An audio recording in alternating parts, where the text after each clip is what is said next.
Convido, amados irmãos, a abrir suas Bíblias no livro de Apocalipse, capítulo 21.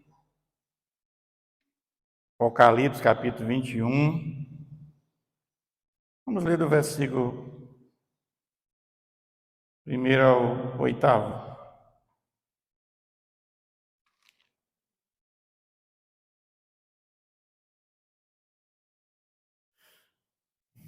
Apocalipse, capítulo 21. Capítulo 21, versículos 1 ao 8. Amém? Vi novo céu e nova terra, pois o primeiro céu e a primeira terra passaram e o mar já não existe. Vi também a cidade santa, a nova Jerusalém, que descia do céu da parte de Deus, ataviada como noiva adornada para o seu esposo. Então ouvi grande voz vindo do trono, dizendo: Eis o tabernáculo de Deus com os homens, Deus habitará com eles. Eles serão o povo de Deus, e Deus mesmo estará com eles. E lhes enxugará dos olhos toda lágrima, e a morte já não existirá. Já não haverá luto, nem pranto, nem dor, porque as primeiras coisas passaram. E aquele que está sentado no trono diz: Eis que faço nova todas as coisas.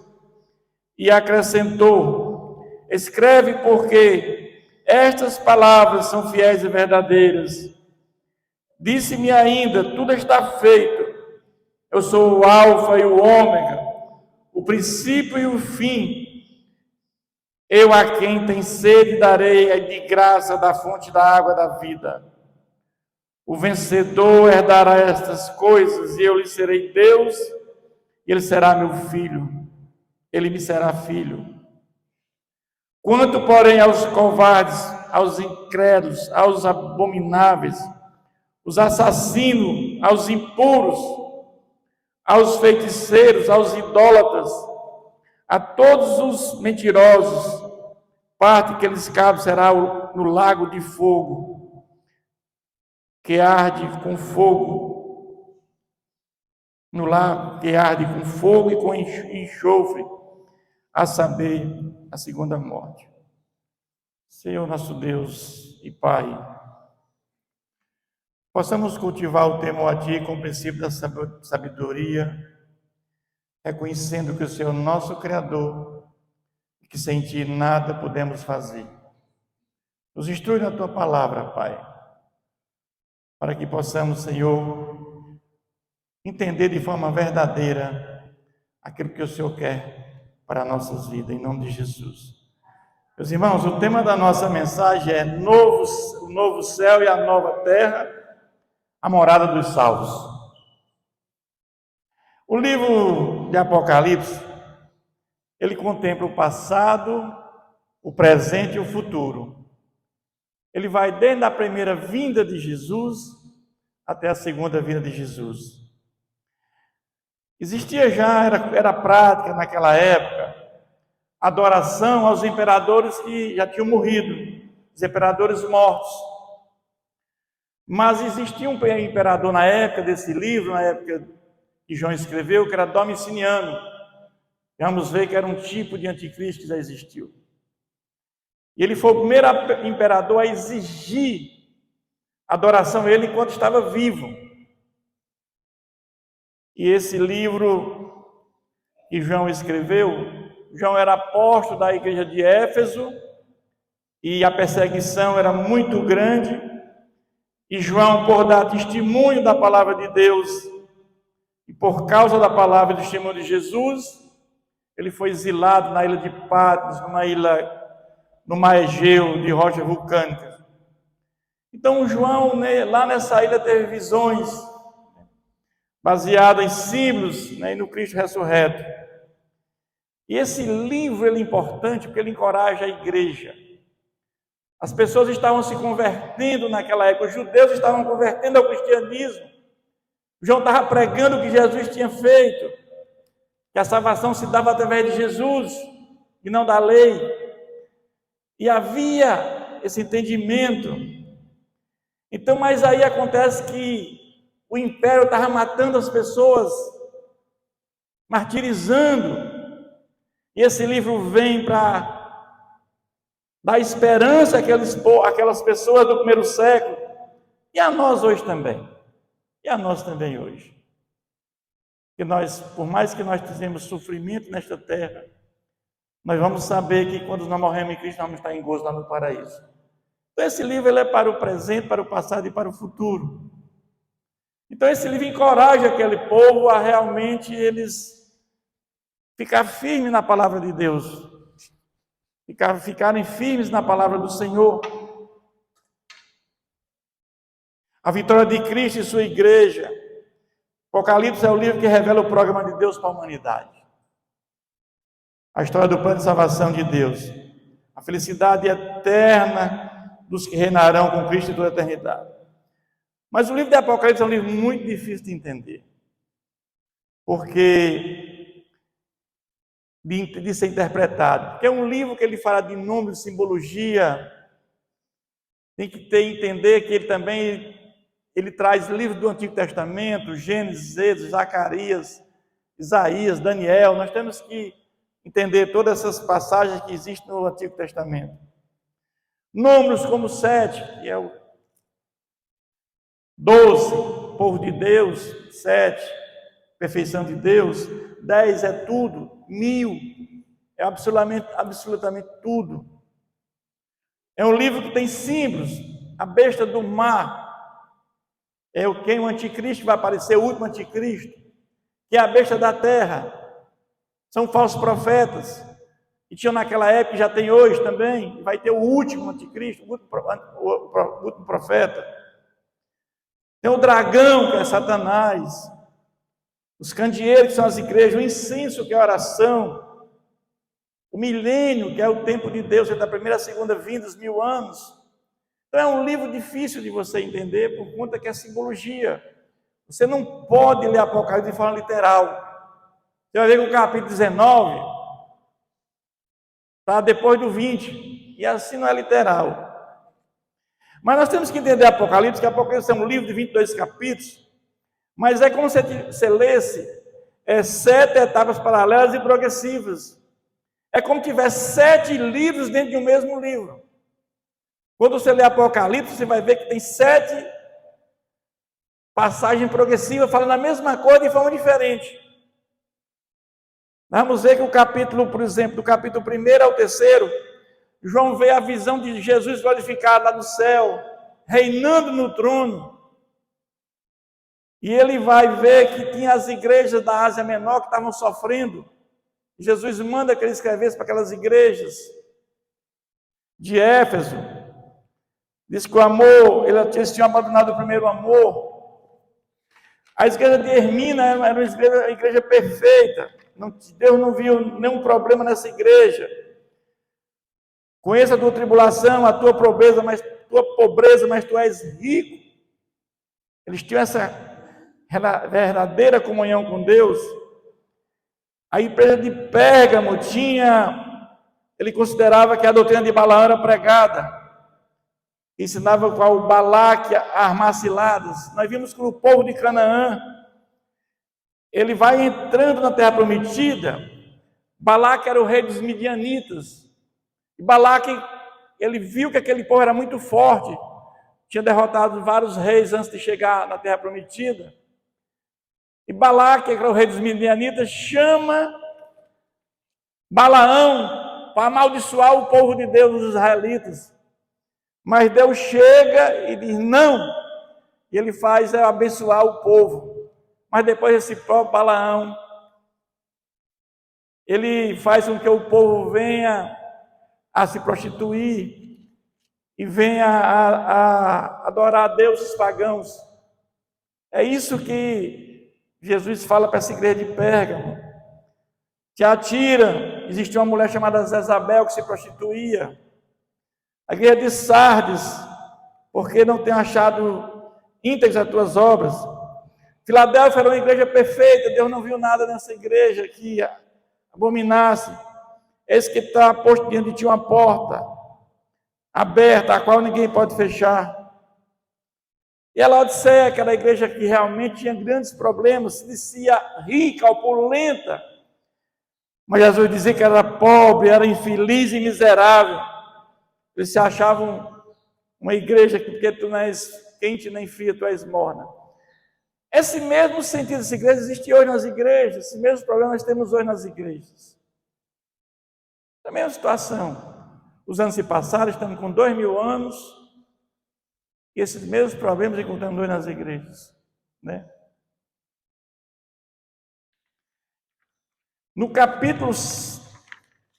Dos capítulos entre 4 e 7, é a segunda etapa paralela. É que a Bíblia fala dos selos. Existe um livro que conta a história da vida, como tudo vai acontecer. E ninguém era digno de abrir esse selo. João chorava.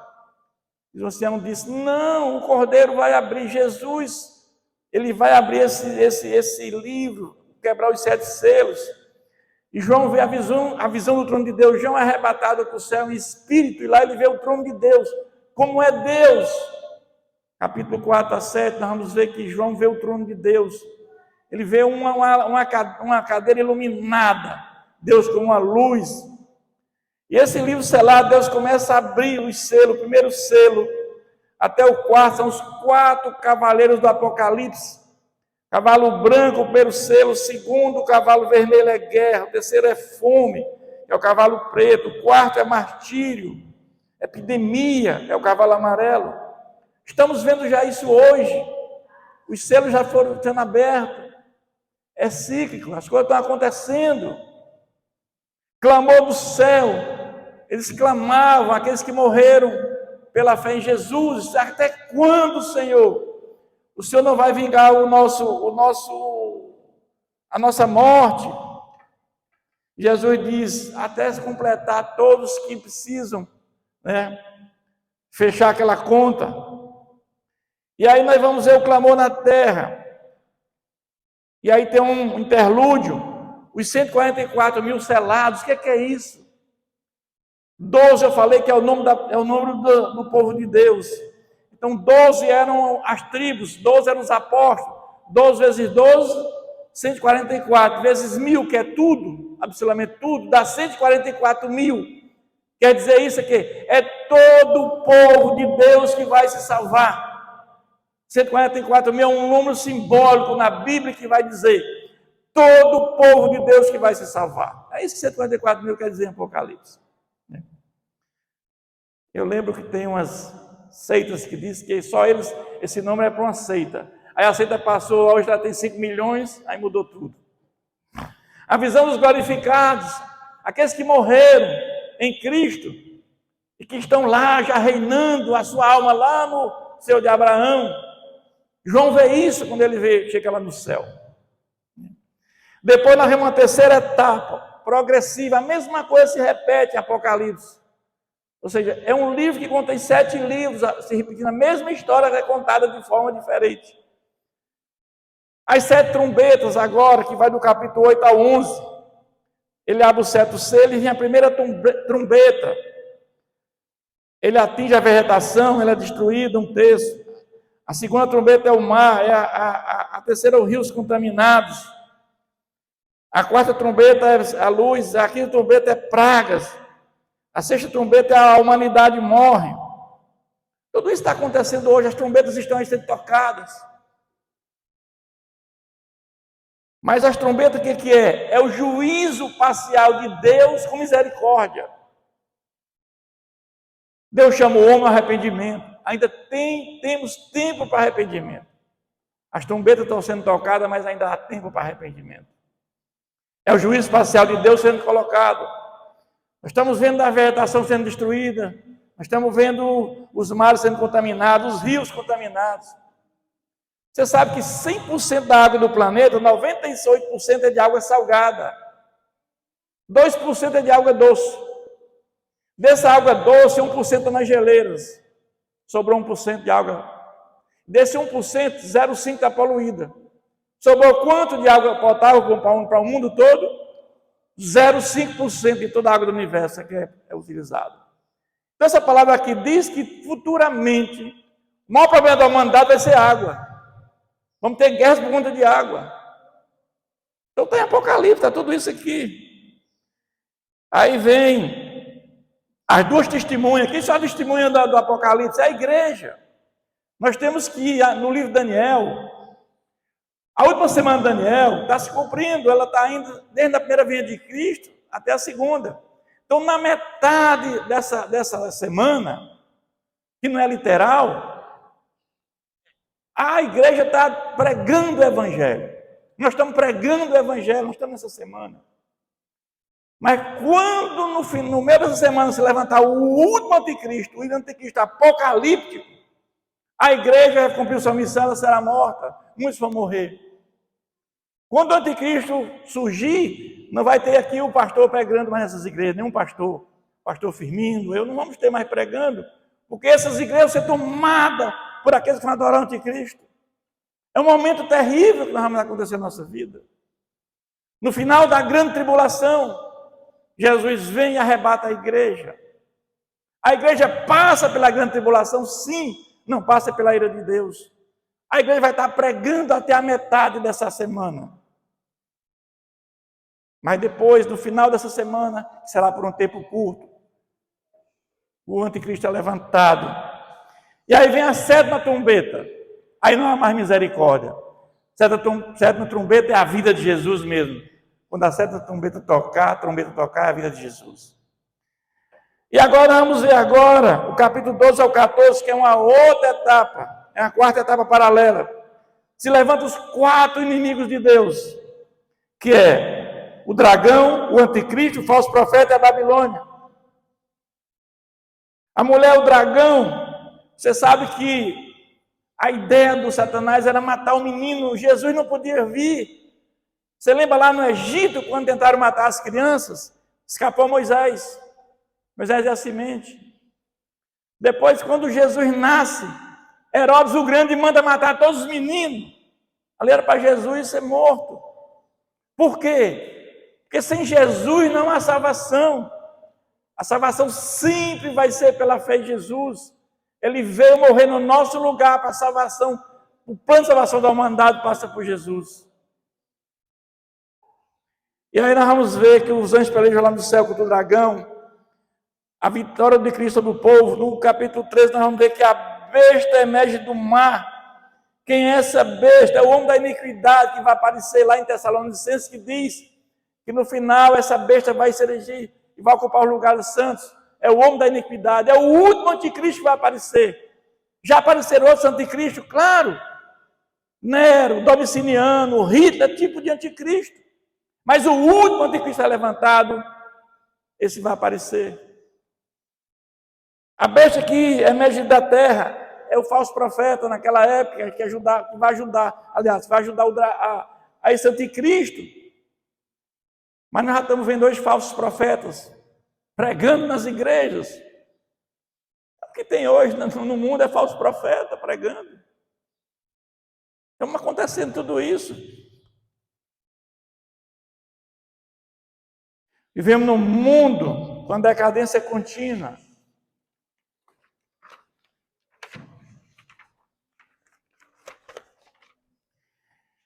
A quinta etapa paralela são as taças. Aqui já a ira de Deus sendo derramada, né? Já tens todo o universo, mares, rios, sol, trevas, tudo vai ser já ira de Deus sendo derramada. A igreja já foi arrebatada. A sexta etapa é a queda dos inimigos de Deus. Babilônia, falso profeta, anticristo e dragão, esses são derrotados. E aí nós vamos ver agora a sétima etapa paralela, que é agora o novo céu e a nova terra. Chegamos lá. Vamos passar por tudo isso, da primeira à segunda vinda de Jesus. Mas vamos ter um novo céu e uma nova terra, a nova Jerusalém, a certeza do cumprimento da profecia deste livro e a conclusão deste livro. Vamos voltar para o nosso texto que nós lemos, meus irmãos. Capítulo 21.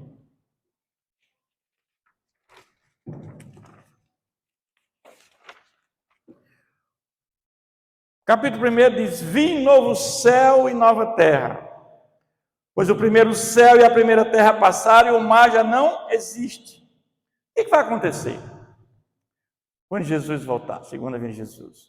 Esse céu que nós estamos vendo hoje, que está lá com as almas dos que salvaram, e essa terra será destruída. Vamos ter um novo céu e nova terra destruída com o quê? Com fogo. Então vamos ter um mundo diferente. Vamos ter um novo céu e nova terra. Como é que nós vemos isso na Bíblia? Está em Isaías 65, 17. Pois eis que eu crio novos céus e nova terra, e não haverá lembrança das coisas passadas, jamais haverá memória delas. Nesse lugar, não há mais memória do que aconteceu aqui. 2 Pedro 3, 10 a 13 diz: virá, entretanto, como ladrão, o dia do Senhor, no qual os céus passarão, com estrepitoso estrondo, os elementos se desfarão abrasados. Também a terra e as obras que nela existem serão atingidas, visto que todas essas coisas hão de ser desfeitas. Deveis ser tais como os que vivem esperando e apressando a vinda do dia de Deus, por causa do qual os céus incendiados serão desfeitos, os elementos abrasados derreterão. Porém, segundo sua promessa, esperamos novos céus e nova terra, nos quais habita a justiça. É isso que vai acontecer. Vamos ter um novo céu e uma nova terra. Haverá 2 lugares só: o novo céu, a nova terra e o lago de fogo. No final vai acontecer só isso, 2 lugares. A alma dos que morrem em Cristo hoje estão aonde? No paraíso, no céu de Abraão. Mas esse céu será desfeito. Haverá uma felicidade eterna para aqueles que reinarão com Cristo. No capítulo 21, do versículo 2 até o versículo 4, diz: vi também a cidade santa, a Nova Jerusalém, que descia do céu da parte de Deus, ataviada como noiva, adornada para o seu esposo. Então ouvi grande voz vinda do trono, dizendo: eis o tabernáculo de Deus, que os homens de Deus habitará com eles. Eles serão povos de Deus, e Deus mesmo estará com eles. E luz enxugará dos olhos toda lágrima, e a morte já não existirá. Já não haverá luto, nem pranto, nem dor, porque as primeiras coisas passaram. João viu a igreja gloriosa, a Nova Jerusalém, como fosse uma cidade. Nessa cidade é a igreja, é o povo que vai ter a salvação. Não é uma igreja, não é uma cidade física. Nova Jerusalém é a igreja salva, não é uma cidade. Você vê que Apocalipse é um livro simbólico. A cidade de Nova Jerusalém é um que é a igreja salva, né? E João vê essa igreja gloriosa, a noiva de Cristo. Esse povo salvo irá passar a eternidade aonde? No novo céu e na nova terra. Ela desce do céu, como diz aqui o capítulo, para habitar no novo céu e na terra. A igreja está em comunhão eterna com Deus. E o principal, não haverá mais lá sofrimento para os salvos. Não haverá mais dor, nem sofrimento, nem lembrança. É uma glória, meus irmãos. O que seria de nós se não tivesse essa esperança? No capítulo 5 a 7 ele fala: e aquele que está sentado no trono diz: eis que faço novo todas as coisas. E acrescentou escrevendo: porque essas palavras são fiéis e verdadeiras. Disse-me ainda: tudo está feito. Claro que não está feito ainda, mas Deus é tão poderoso que Ele já sabe que Ele vai fazer, já está feito. Porque Ele sabe que Ele tem o poder de fazer a qualquer momento. Eu sou o alfa e o ômega, o primeiro e o fim. Eu, a quem tem sede, darei a graça da fonte da água da vida. O vencedor herdará estas coisas, e serei Deus e Ele será meu filho. Ao vencedor, aquele que perseverar até o fim, aquele que for salvo. Quem são esses povos? Esse povo que vai acontecer com isso? Aquele que reconhece que é pecador, aquele que se arrepende verdadeiramente dos seus pecados, aquele que confessa Jesus como seu Salvador. A ordem de salvação nós conhecemos, a ordem dos saludos. Primeiro, uma graça preveniente que Jesus trouxe, a graça salvadora. Depois nós somos regenerados, nascemos de novo pelo poder da palavra e do Espírito Santo. A palavra ela tem força de abrir caminho para que o Espírito Santo venha regenerar.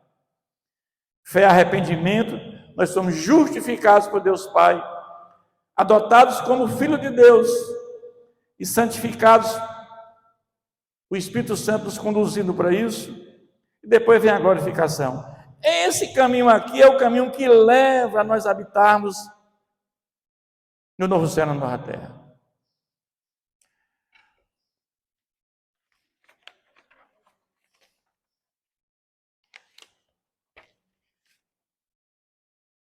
Mas aí, meus irmãos, como eu falei, temos dois locais: novo céu, nova terra, e temos um outro local que é o lago de fogo.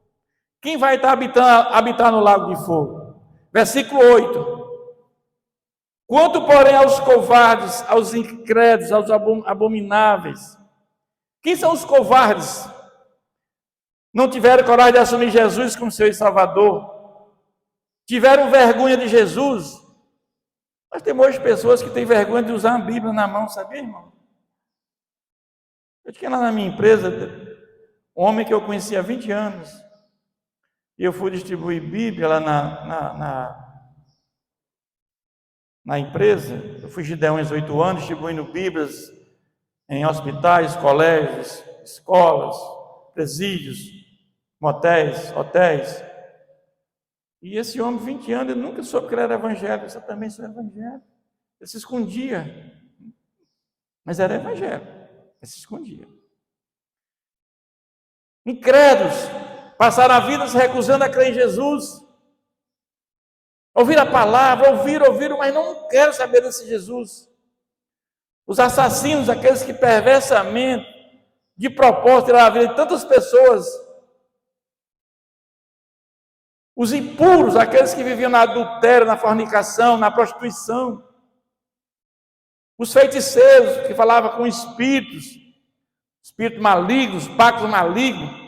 Os idólatras, curvaram-se diante de ídolos durante toda a sua vida.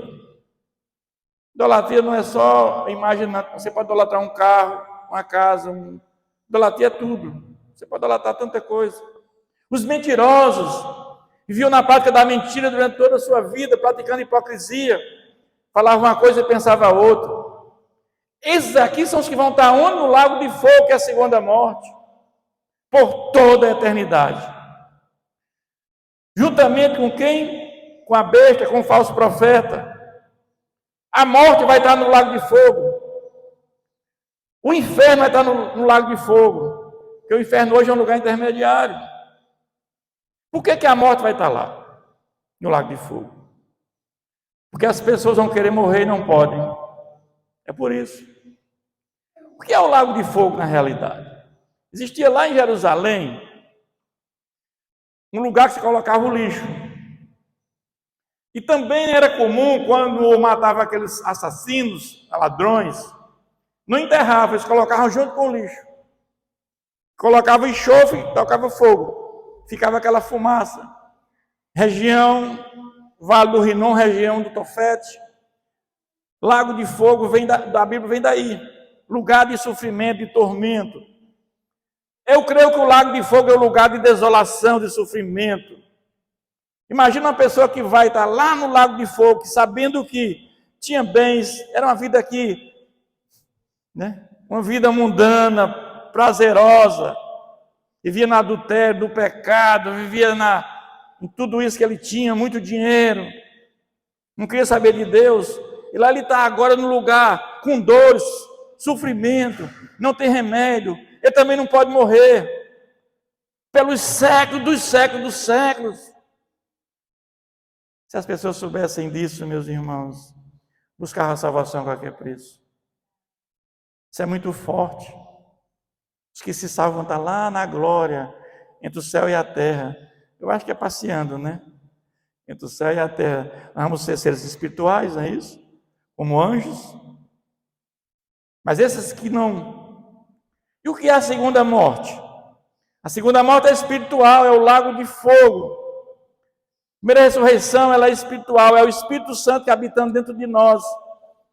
E aqueles que têm a primeira ressurreição não terão a segunda morte, os convertidos não terão a segunda morte. E diz que serão atormentados dia e noite pelo século dos séculos, não serão aniquilados. Tem muitas doutrinas que dizem que esses homens serão aniquilados. Não. A palavra de Deus é muito clara, serão atormentados pelos séculos dos séculos. João continua agora no versículo 9 dizendo: então veio um dos 7 anjos que tem as 7 taças cheias dos últimos 7 flagelos e falou comigo dizendo: mostrar-te-ei a noiva, a esposa do Cordeiro, que é a igreja. Me transportou em espírito até uma grande e elevada montanha, ele me mostrou uma cidade, Jerusalém, que descia do céu da parte de Deus. A quem tem glória de Deus, o seu fulgor era semelhante a uma pedra preciosíssima, como pedra de jaspe cristalina. Essas pedras daquela época são pedras lindas. Então João vê agora, ele compara essa igreja como uma cidade, toda iluminada com pedra, tinha grande muralha, 12 portas, e junto das portas 12 anjos, com nomes escritos, com os 12 filhos da tribo de Israel. 3 portas se achavam a leste, 3 ao norte, 3 ao oeste, 3 ao sul. A muralha da cidade tinha 12 fundamentos e estavam sobre estas 12 nomes. Por que 12? Porque 12 aqui são as tribos, é o povo do Antigo Testamento. E os outros 12 aqui são os 12 apóstolos. Aqui não está Judas, mas está Matias, que substituiu Judas, né?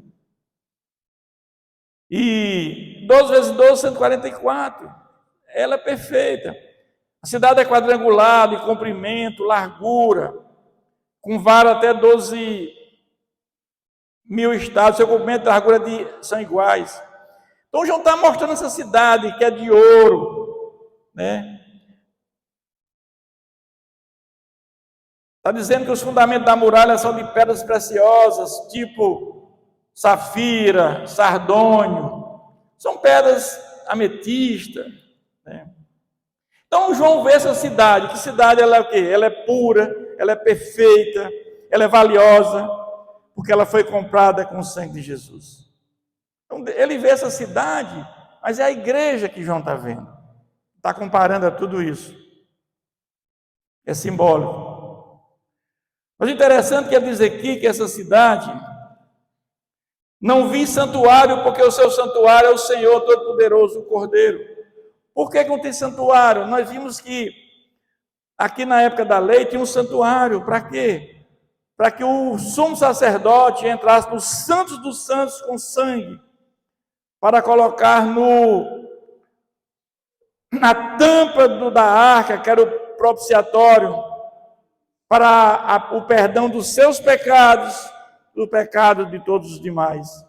Isso não precisa mais hoje, lá no céu não vai ter mais isso. O próprio Jesus já fez isso por nós. Já fez isso por nós.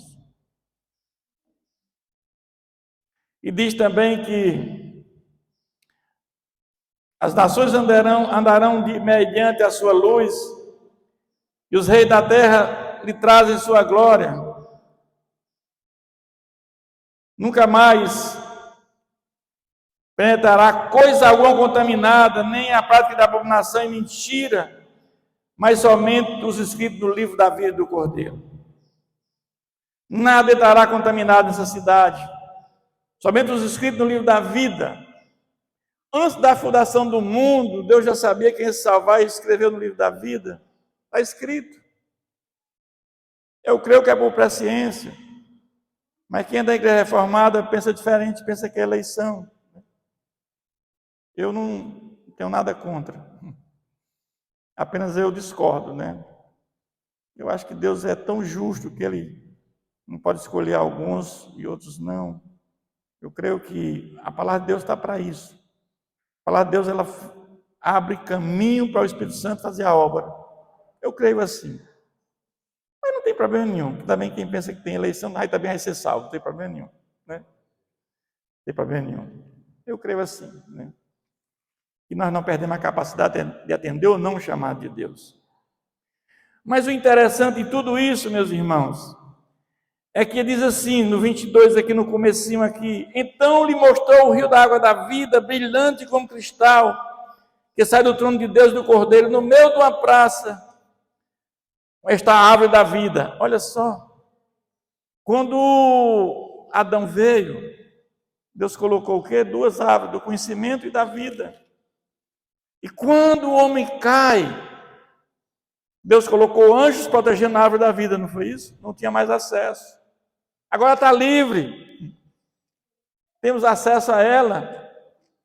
E não tem a menor condição mais do homem cair, como caiu lá na época de Adão. A árvore da vida está lá. Não existe mais essa condição. Nunca mais haverá qualquer maldição nela. Estará o trono de Deus e do Cordeiro, os seus servos servirão, contemplarão a sua face, na sua fronte estará o nome dele. Então não haverá dia nem noite, não precisam de luz de candeia, nem luz do sol, porque o Senhor brilhará. A luz de Deus iluminará tudo isso. Não precisa mais de nada. É uma coisa maravilhosa que João viu, meu irmão. Deus mostrou. Algumas pessoas não acreditam que existe inferno, morreu, acabou, mas o próprio Jesus disse que tem inferno. Palavra de Lucas, o rico e Lázaro. A palavra de Deus fala 102 vezes sobre o céu e 15 sobre o inferno. Jesus falou muitas vezes sobre o inferno. Alguns entendem que quando morre é o mundo dos mortos, ninguém tem mais nada a ver. Mas eu acho que as versões bíblicas, Hades, Sheol, Gehenna, Tártaro, eu considero que é a mesma coisa. É o mundo que estão lá em sofrimento.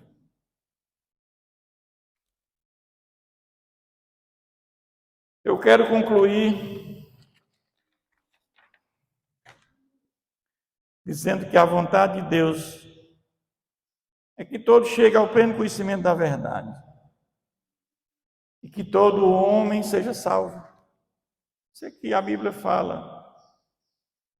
Jesus, quando morreu, trouxe a graça salvadora como fundamento da nossa salvação. E em sua misericórdia, através da nossa fé em Jesus, torna possível a nossa salvação. Salvação sempre vai ser por fé. Fé no Messias que viria e no que veio.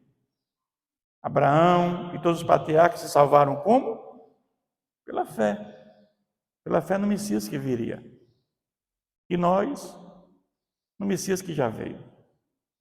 É a fé em Jesus que nos dá a salvação. Por fé. Agora, para a fé chegar até nós, tem aquele processo que eu chamei a ordem de salvação. Ordem salutis. Graça, regeneração, palavra, Espírito Santo.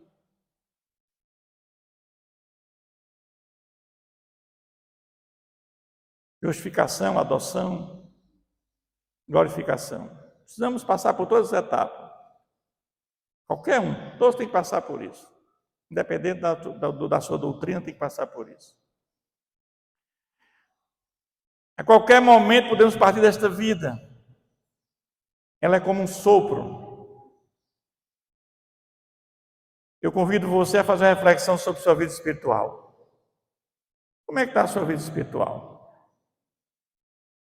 Se Deus chamasse qualquer um de nós hoje, nós temos essa consciência para onde nós vamos, só tem 2 lugares, ou um ou outro. Isso é real. Você está preparado se Deus lhe chamar hoje? Amanhã pode ser muito tarde. Busque a Deus verdadeiramente enquanto há tempo. Busque a Deus. Não estou falando de religião. Não falo de religião. É buscar a Deus verdadeiramente. A gente sabe que aqueles que obedecem a Deus recebem bênçãos. E aqueles que não obedecem recebem o merecido castigo. E a pergunta que eu faço é essa: onde você quer passar a sua eternidade? No novo céu e nova terra ou no lago de fogo? É nós que decidimos isso. Nós que decidimos isso. Os salvos irão passar no céu e na nova terra. E aqueles que eu li, todos aqueles, juntamente com Satanás, com todos, vão para o lago de fogo. Interessante que ele tem uma ideia que Satanás manda no inferno. Não, não manda nem lá. A palavra de Deus diz que Deus tem a chave do céu e do inferno. Quem tem a chave é quem manda, né? Apocalipse, no começo, capítulo 1 do Apocalipse, capítulo 1 já diz isso.